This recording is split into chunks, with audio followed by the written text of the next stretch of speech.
उत्तर प्रदेश का बाराबंकी जिला जो कि हमेशा खेती के लिए मशहूर रहा है। यहाँ पर अफीम की खेती हो या केले की खेती हो या टमाटर की खेती हो, हमेशा यहाँ पर मशहूर रही है।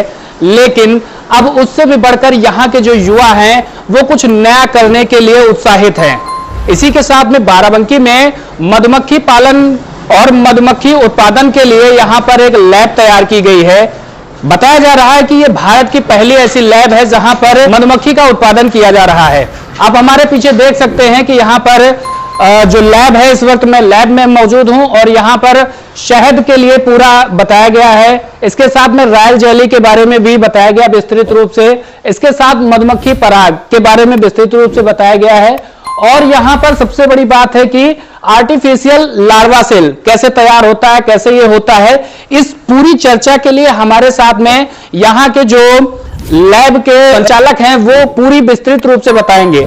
आपको मैं दिखाना चाहूंगा कि यहां पर लिखा हुआ है कि भारत की प्रथम कृत्रिम रानी मधुमक्खी गर्भाधान लैब, और इसके साथ में यहां पर ये पूरी लैब है जो आप हमारे साथ में देख सकते हैं। ये लैब है, किस तरीके से इसका संचालन किया जा रहा है, कैसे इसको चलाया जा रहा है, किस तरीके से मधुमक्खियों का उत्पादन किया जा रहा है, उसके साथ में हमारे साथ में अजीत जी हैं। अजीत जी, स्वागत है आपका हमारे साथ। किस तरीके से, मैं जानना चाहूंगा कि ये लैब कैसी लैब है और इसका क्या प्रावधान है। देखिए, मेरा नाम अजीत कुमार है, मैं मधुमक्खी पालक हूं और 2700 बॉक्स से मधुमक्खी पालन का काम कर रहा हूं। सन 2004 में मैंने जो है 4 बक्सों से मधुमक्खी पालन की जो है शुरुआत की थी सन 2004 में। तो वहां से धीरे धीरे बढ़ाते हुए हम लोग काफ़ी जो है बड़े लेवल पर ले गए मधुमक्खी पालन को। सन 2013-14 में जो है धीरे धीरे बड़ा अच्छा काम चल रहा था। तो 15, 16, 17 धीरे धीरे उत्पादन मधुमक्खी में मुझे जो है कम दिखने लगा। मुझे क्या, पूरी इंडिया का जो है उत्पादन धीरे धीरे घटा। तो मैंने जो है इसमें जो हमारे मित्र थे उनसे मैंने बात की कि भाई देखो, मेरे यहाँ का उत्पादन घट रहा है। और उनकी जो मेरी चैट होती थी तो वो बताते थे कि भाई मेरे यहाँ का ये उत्पादन है। तो मुझे बड़ा जो है लगता था कि हाँ देखिए ये क्या है।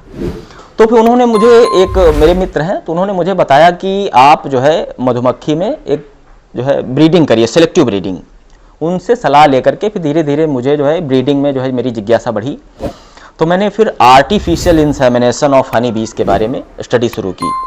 मेरे सर्बिया में एक मित्र हैं, उन्होंने मुझे एक लिंक दिया, कहा कि आपको इंसेमिनेशन मशीन और किट के बारे में यहाँ से जानकारी मिलेगी।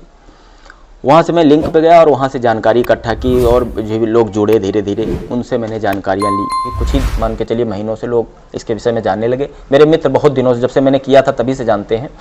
तो हमने इस पे काम करते हुए मैंने भी इसमें ट्रिपल लेयर चयनात्मक प्रक्रिया के माध्यम से मैंने आर्टिफिशियल इंसेमिनेशन को एक अच्छे लेवल पे ले जा करके मधुमक्खी पालन में 30% तक के उत्पादन को सामान्य मधुमक्खी से बढ़ाया है। और हमारे मधुमक्खी पालक एमपी के जो मेरे भाई हैं, जो मेरी अपेरी पे मधुमक्खी खरीदने के लिए आते हैं, अगर वो मेरी मधुमक्खी देख लेते हैं तो फिर मधुमक्खी फिर वही लेके जाते हैं। तो उनको किसी और मधुमक्खी पालक की मधुमक्खी पसंद नहीं आती, क्योंकि हम लोग सीट का हर साल प्रयोग करते हैं।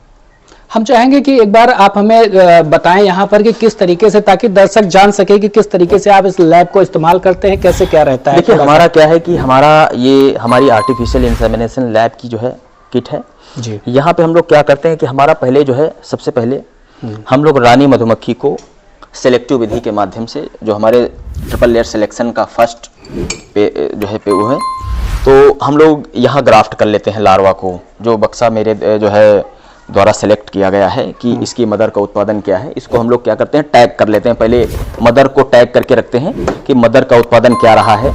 तो मेरे पास क्या है कि जैसे गायों में टैग लगाया जाता है, इसी तरीके से मेरे पास भी टैग्स हैं। तो इससे क्या होता है कि मेरे द्वारा जो निकाली हुई क्वीन है उसके ऊपर हम टैग लगा के रखते हैं, फिर उसका पूरा रिकॉर्ड रखते हैं।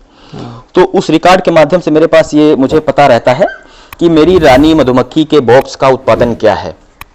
उसके उत्पादन के और बूट पैटर्न को देखते हुए ही हम लोग जो है सेल को बिल्ड करते हैं। सिलेक्टिव बॉक्स में ही सेल बिल्ड किया जाता है। सेल बिल्ड करते हुए इसमें लार्वा भी सिलेक्टिव बॉक्स का ही डाला जाता है। जब ये सेल बन जाता है तो मेरा जो एक क्वीन प्रिजर्वेटर है, आप देख सकते हैं, तो क्वीन प्रिजर्वेटर में हम लोग रानी मधुमक्खी को 8 दिन के लिए रखते हैं ताकि वो सेक्सुअली मैच्योर हो सके। उसके मैच्योर हो जाने के बाद हम लोग रानी को अपनी लैब में ले आते हैं। इनक्यूबेटर मेरे पास जो है प्रिजर्वेटर है ही है, तो वहाँ से हम लोग रानी को यहाँ लाने के बाद तो मेरा सीमन भी आ जाता है हमारी लैब में। फिर हम लोग क्या है कि मेरा ये जो सीमन ऑपरेटर है, यहाँ से हम लोग रानी मधुमक्खी के वजाइनल ओवरडक्ट में हम लोग सीमन को इंसेमिनेट कर देते हैं।